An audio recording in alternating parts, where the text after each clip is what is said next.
All right, so another topic that comes up a lot here at the high school, volume, and how to get an ensemble to play louder without getting a bad sound, and kind of controlling some of those intonation issues and that sort of thing. So the first idea that you need to understand is volume equals volume.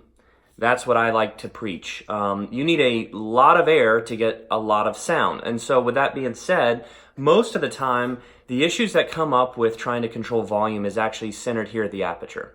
Okay, so we go for that louder sound and the intonation goes really sharp. They get these pinched bad sounds. That's because they're not making room for more volume of air.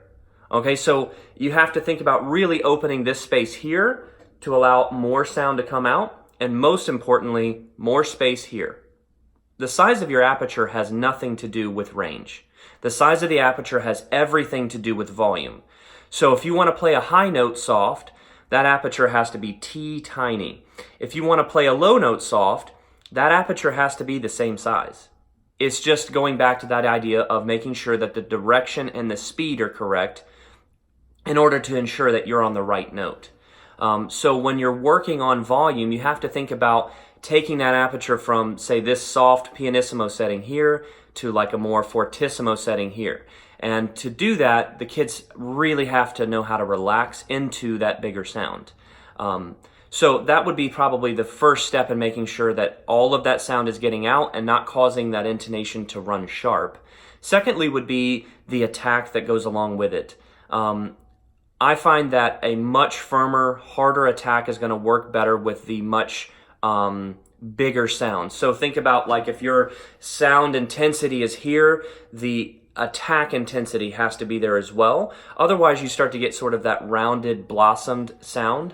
And that's where something like tonal energy comes into play and really make sure that that you can monitor how those attacks are going.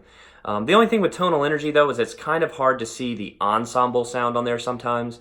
It does a lot better job with sectional, like just a couple of kids, or even just a one-on-one kind of thing. If you want to go down the line and show them, their intonation.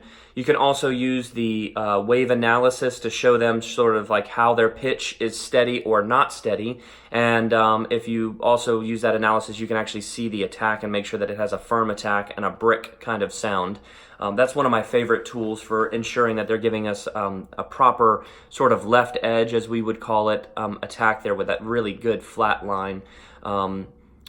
Yeah, so again, volume equals volume, and working on those that building, okay, up to those louder volumes is going to take some time.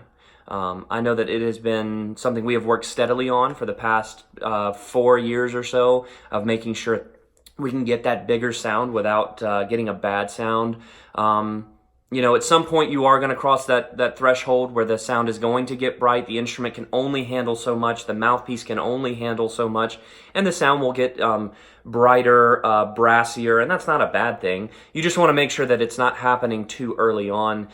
So those crescendo, decrescendo exercises where you have them sort of come in on a sneak attack, keeping that sound really, really, really soft, and then crescendoing up to a predetermined dynamic, and that could be a mezzo forte, a forte, or a fortissimo, and then bringing them back down is really going to help make sure that they understand how the aperture needs to start small, grow, and then get small again, making sure not to affect that airspeed and air direction.